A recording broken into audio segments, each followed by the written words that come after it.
Hi, this is Robert with Cruzbike, and today we're going to put together a V20c Frameset. Now, of course, open it up.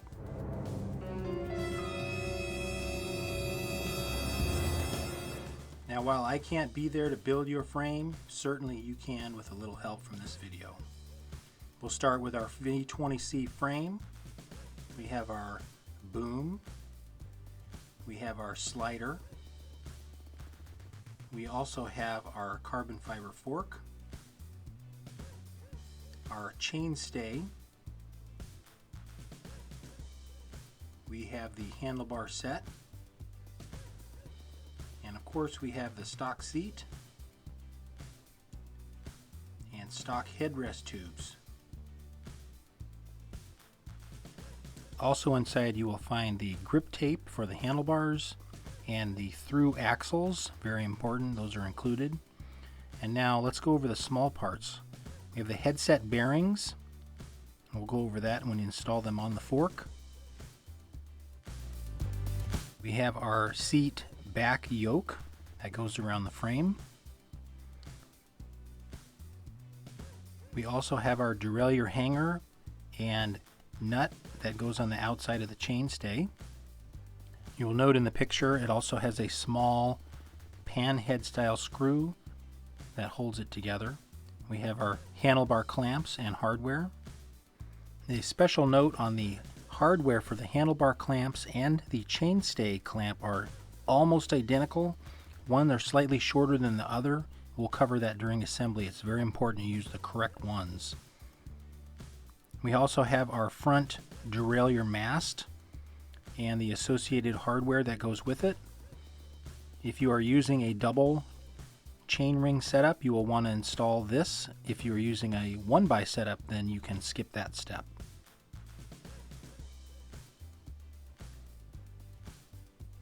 We also have our chainstay clamp. Different than our other version, it's a one-piece item. We also have our pivot clamp. This is the fork section and then the upper section that goes around the boom and slider. Now, in place of a star nut, we have a compression fitting that goes inside the steer tube and a special cap that allows us to run our cables internally through the fork steer tube. That's for our front derailleur and our front brake cable. We'll go over that during assembly. We also have our bolts and also our compression fitting. This goes inside the boom and slider. We also have our pivot bolt clamp, very similar to our old versions, except for this time we are only using 2 washers. We'll want to make sure we have both of those. It's very important.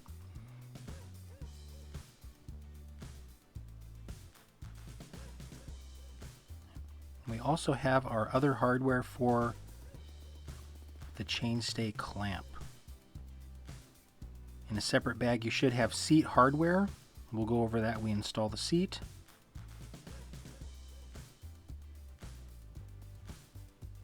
And there we have a nice overview of all of our small parts and also all of the major parts ready for assembly. Now we will need a handful of tools to do this procedure. The first thing I like to have on hand is some grease. If you do not have the small package of grease included, you will want to get your own.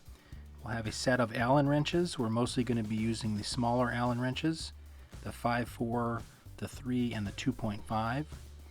We're also going to want a torque wrench that has a low setting. Now, for the purposes of this video, we will not be doing a full torque set on all the fittings. You're going to want to do that after you get an initial fit before you install components. The first thing we're going to do is we're going to assemble the boom and the slider.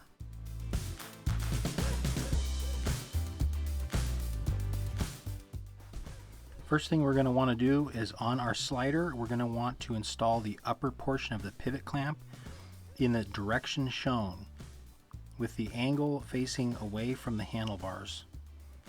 You want to very carefully spread this open, being very careful not to scratch the carbon fiber. The edges are smoothed out, so very carefully slide it onto the slider. Approximately a foot or so from the handlebar as shown, about halfway down the slider. Now it's very important that this clamp is at the same angle as in the video here for a proper amount of range at the pivot clamp. Alright, once we have that, we're going to grease our 2 bolts, the small ones, thread them in just a little bit. Now you notice on this little insert there's 2 divots on the bottom. It's going to set inside and then the bolts will push it up against the boom. So we want to make sure with the divots down it will fit right inside there and kind of click into place. Now it just rests in place, so you want to hold this level. Now once that's in there, the boom will slide in. We'll put it into about there, roughly to start, and then we can hand tighten these. And now I'm going to use a number 4 Allen to just give them a little bit of a tightness, just a little like that, just to keep it from falling apart. Now when you do a final fitting, you want to make sure that these are torqued to spec per the torque sheet included. Now let's talk real quick about cable routing for the front derailleur is internal inside the boom and the slider. So that might impact your assembly later. You might have to remove the boom and the slider in order to easily route the cable through the unit to the front derailleur. For the purposes of this frame assembly video, we won't be running cables through here, but just keep note of that may impact your assembly later when you install components. Okay, now we can move on to the front chainstay. We're going to be installing our derailleur hanger and also our front derailleur stem. The first thing we're going to want to do is install the derailleur hanger and the end cap. So to do that, we want our small pan head screw and also our derailleur hanger and our end cap. So the end cap is the part that the threaded axle goes into. The bolt goes through that to hold the derailleur hanger in place. We're going to put a little grease on our bolt. Our cap goes on the outside and insert it into place. It should sit nice and flush as shown. And then the derailleur hanger goes on the inside with a little pin facing out. So this only goes one way, so like shown there, we're going to simply hold that in place, and then we're going to use our 2.5 millimeter Allen to tighten this bolt. Now we don't have to worry about a torque setting for this, we just want to make sure it's nice and snug. Just give it a nice snug until it feels secure but not over tight to strip the head of the bolt, and you're good to go.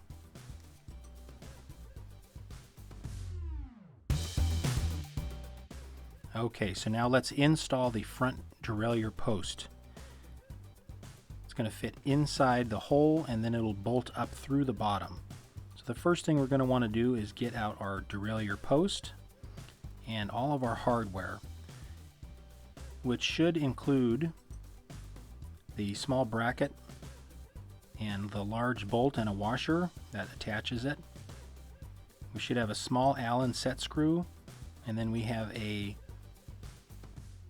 bearing and the pulley and an attachment M5 bolt for that.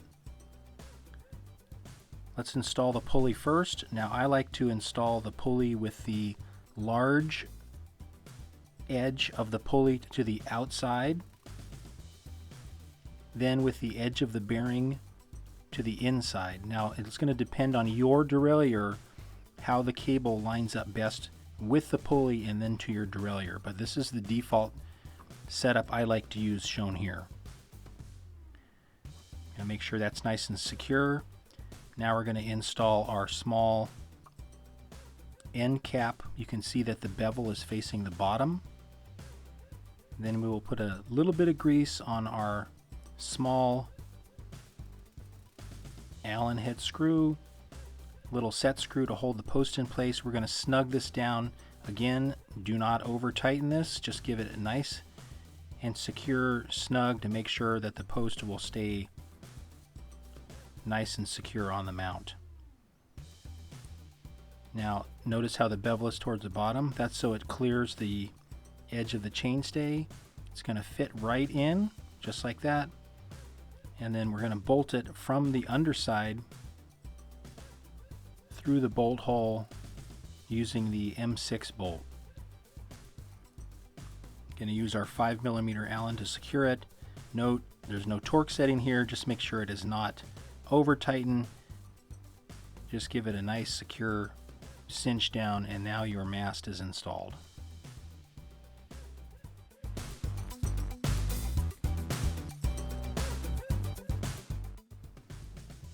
Okay, let's take a look at the fork. So here on the fork we have our flat mount brake mounts here. We have our internal routing, our cable exit holes there for the derailleur and for the brake. We have a carbon fiber steer tube. Everything is nice and solid one piece.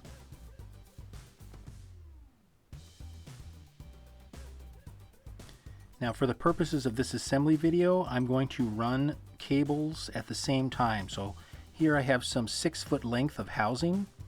That should be more than enough for most cable jobs. I highly recommend you run the cables at the same time. Just give yourself enough housing so that you can trim them later on when you install your components. So if we give a little bend in the housing here, give it a little kink, then we can thread it through the fork and it'll come out through the steer tube. Now we have our brake housing on this side. We're going to pull it all the way through until we just have, roughly a foot or so extra, just enough that is going to let us reach the brake. And we have the rest hanging out of the steer tube. And we're going to take the derailleur cable housing and repeat it for the other side. Now again, you don't have to pre-install these cable housings before assembling the frame. I find it makes things a little bit easier than having to line everything up and route the cable through the fork and also through the compression fitting and also through the top cap in the fork. So we just give ourselves a little extra length of housing depending on the derailleur you're going to use. When we have everything said and done, you should still be able to pull a little bit of housing through the fork depending on if you need a little bit more on the handlebar side or a little bit more on the fork side. But if you start with a good 6-foot or so length of housing, you should have more than enough. Now we're going to put a little grease on our crown. And then over the housing and all the way down over the steer tube, we're going to slip our bearing with the bevel facing down, because we want that bevel to sit on the crown. So we want our bearing to be seated nice and smooth there. We're going to pre-grease our cups in our headset.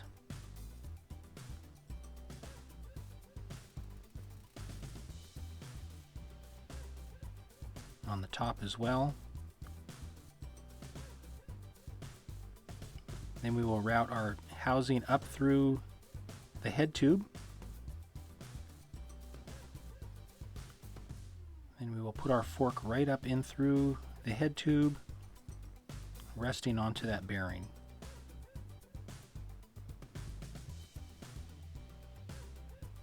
Now our top bearing is going to sit with the outer bevel facing down, so it sits into the headset cup at the top of the head tube.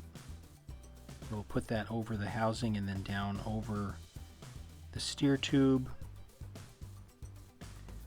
After that, we have a small compression ring. Same thing here, the bevel goes down so it sits inside the bearing and provides tension. Once we set the headset tension, we will slide that over the steer tube. Make sure everything's nice and seated.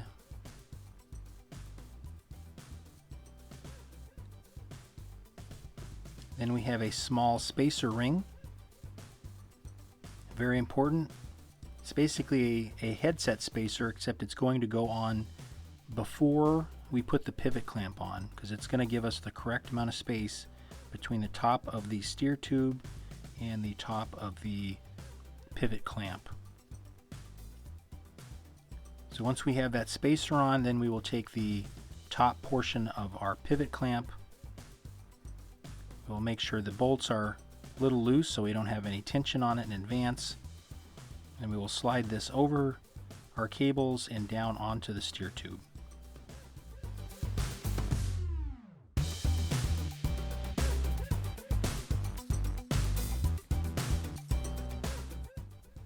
Once you have the top of the pivot clamp on the steer tube, we will want to line up the fork and the pivot clamp properly as much as we can, making sure everything is centered just right on the frame. Now we will need our small washer and our large M6 bolt that's included, and it goes with the top cap. It should look like this. Now note there's two holes in the cap. Those are for your cables.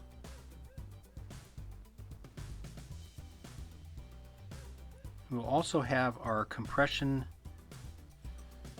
fitting here.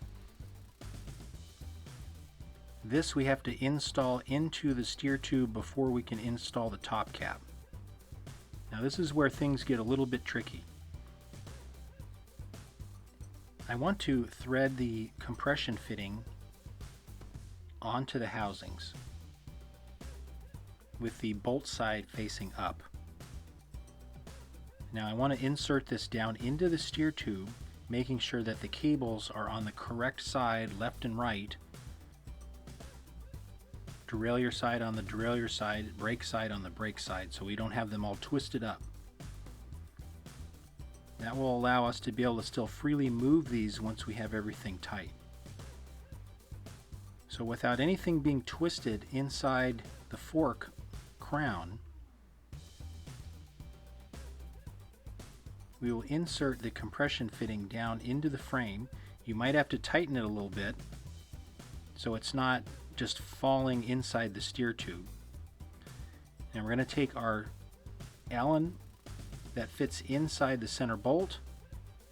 We want to tighten this, but before we tighten it, it needs to be inserted far enough into the steer tube to clear the cap.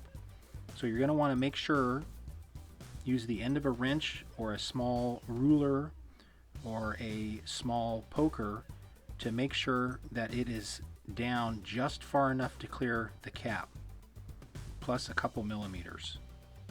Now I use a little pick to hold one of the holes that the cables are on, and then I'm going to tighten this compression fitting, get a nice little bit of a snug fit on it to start so it won't spin around inside the steer tube. So the reason for the pick is you have to have something to kind of hold one of those holes to hold the entire unit still while you turn the wrench, just to get it snug. Now you probably noticed when you inserted this in, it has a setting for torque. Now once we've checked our depth to make sure that our cap will clear with a little bit of room to actually tighten the headset, we want to get out our torque wrench. This is the one place in the assembly of the frame that we do need our torque wrench. And we want to dial this in until our torque wrench releases. So there we go. So there's the proper torque for the compression fitting inside the steer tube. Now our cap can go right on. We can insert it over our derailleur cable housings and our brake housing.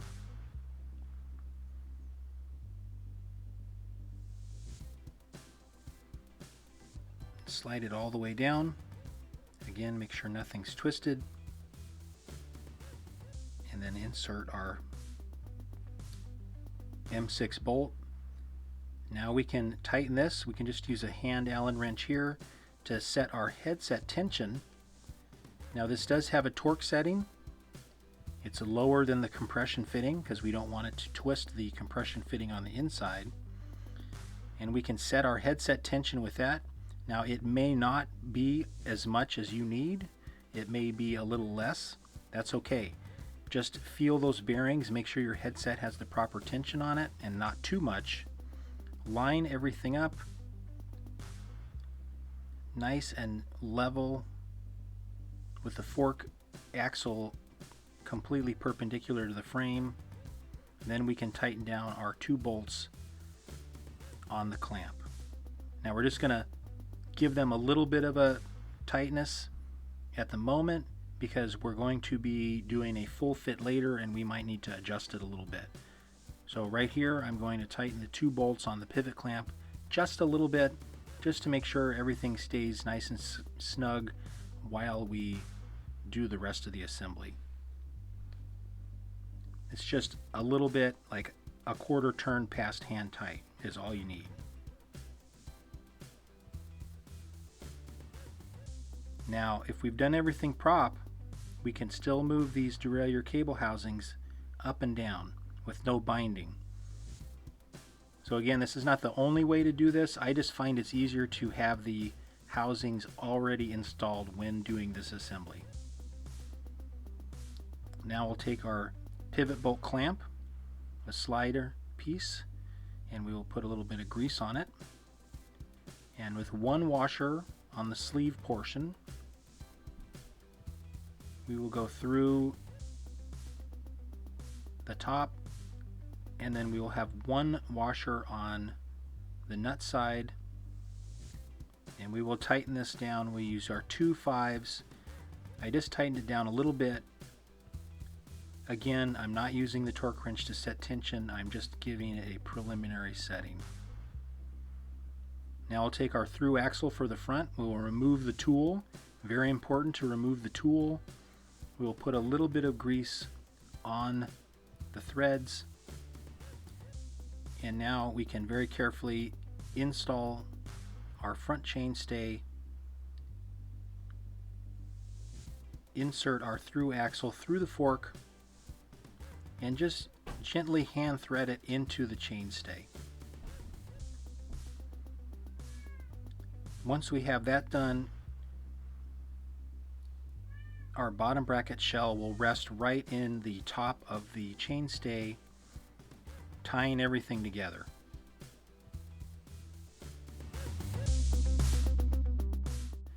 Now, for much of the assembly when we don't have a wheel on, I highly recommend having the bike lay on its side very carefully, just so we don't damage our derailleur hanger here. So now we're going to take our 4 bolts and our chainstay clamp. Now you want the slightly longer bolts. You will notice the handlebar and the chainstay clamp bolts are very similar, but one are slightly longer than the other. So to install our chainstay clamp, we want the slightly longer bolts. We'll pre-grease them. We will hand thread these in. Now again, for the sake of doing a frame assembly, I am not going to completely torque them down. I am simply going to thread them in by hand and using a 4mm Allen. Just give them a little bit of torque just so everything stays together. And just like the pivot clamp and just like the chainstay clamps of old, we want to have an even gap on the top and the bottom. This rule always applies to things like handlebar clamps and our chainstay clamps, where you want an even gap top and bottom to make sure that one side isn't taking too much torque over the other side. We'll also want to make sure our bottom bracket shell is centered so we have an even space on both sides. Then we will just simply hand tighten these with just a very small turn, making sure everything's together. Now, so we don't lose the rear axle, we'll put a little bit of grease on the threads and hand thread it into the back so it's nice and secure for safekeeping. Okay, so I've just simply coiled up our cables here, which later those will go onto our handlebars and be trimmed for our components. But our next step is going to be installing our handlebar. So we'll get our handlebar clamps, our 4 bolts, again we want the slightly shorter ones, and our 2 handlebar clamps.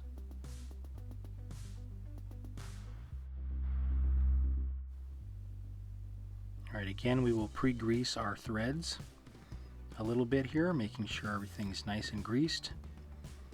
Then we will take our handlebar. Now the drops always face forward.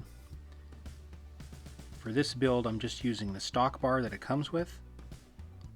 One of the nice features of a Cruzbike is you can use any road bar you like. If you like a narrower bar or one with a different amount of drop, you can use that.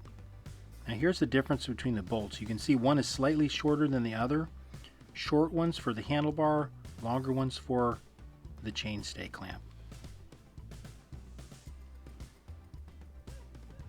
We're going to hand tighten these. There is a torque setting for this. For the case of this frame assembly video, I'm just hand tightening them so everything stays in place. Now a little note on the rear brake cable routing. So we have a internal mount here. Housing goes through the frame and exits through the back side of the frame there and goes to the disc brake tab in the back. You can access it from the hole. Now if you have bigger hands or shorter fingers, it can be a little bit of a challenge, so I put a little bit of a kink in the rear brake housing so I can aim it up a little bit easier, and we're going to route it right in here through the frame. Then I'll use my finger. When I get that cable, I will poke it up through the hole and pull it through. Now this is much easier to do before we go on to the next step, which is installing the seat. So I have given myself a good, plenty long length of rear brake housing, and then I will just simply coil that up here with our other bit of cable housing for when we go forward and do our own component installation.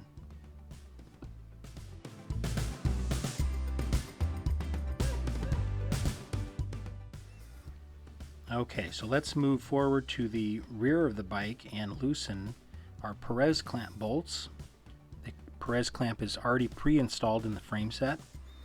So using a 3mm Allen, we're going to loosen that until the clamp is lowered all the way down, and once it is low enough, then we can clear the clamp with our headrest tubes. Now note, the tubes are long on purpose. You don't want to force this into the frame. If you are a shorter rider, when you do your fit, you might need to cut a little bit of headrest tube off in order to get the headrest closer to your body. For now, we will simply install it past the Perez clamp and just give it a little bit of a snug fit so it doesn't move.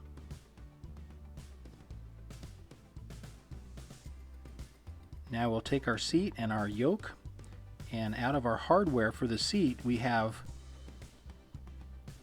an extra set of washers and nylock nuts. So the washers and the nylock nuts we won't be using for the V20c, so we can put those in our spare parts bin, as all we need are the 4 bolts and the 2 nuts. Put a little bit of grease. Now I like to insert the 2 bolts through the front holes, just like that. Hold them with my thumbs, and then I will tilt the seat. I will line up the 2 bolts to the holes in the wings on the frame, I will insert those, and then I will lay the frame back down onto the Velcro, making sure that it is centered with the holes centered over the Perez clamp bolts. I will loosely install 2 of the nylock nuts. Now we haven't fully pressed our seat down onto the frame, but we're going to line up our yoke with the holes. Now if we have to slightly reposition the seat, that's okay. We will get the yoke threaded, just get a couple, 3 threads in, and then do the other side. You can see how the seat is not fully pressed down against the seat frame yet, because we just have everything loosely attached at the moment. Once we know that our bolts are threaded in, then we can tighten the nuts on the seat back, and also use our 3mm Allen and our 8mm nut driver or wrench to tighten down the front of the seat. And there you have it. Your V20c frame is complete and ready for components. Now again, if at any point in watching this video, if you feel uncomfortable or are unsure of what to do, I highly recommend seeking out a local bike shop. You will want to make sure that once you have everything measured out and your components set, that you follow the torque settings, which should be on a sheet included in your frame, and here they are for reference in the video as well. Now, the last remaining items that are included in your frame set that go on post components after you're done building your bike is of course the handlebar tape, and also your seat cushion and headrest cushion.